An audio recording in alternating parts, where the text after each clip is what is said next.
Hi everyone, what I'm going to show you today is how to replace this Chevy flip key battery used for different models, different years. This one is out of Chevy Cruze, but it's the same process, same battery, CR2032. You can click on the link below to get it online.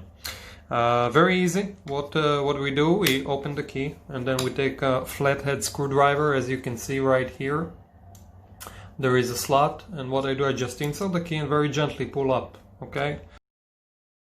And then you can see the cover comes off. Very easy. Just do it gently. Here we have the battery, as I said, CR2032, okay?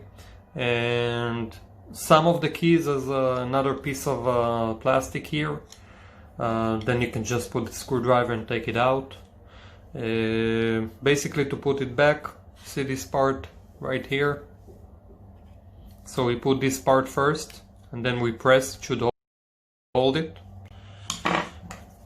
We take the cover, put it back.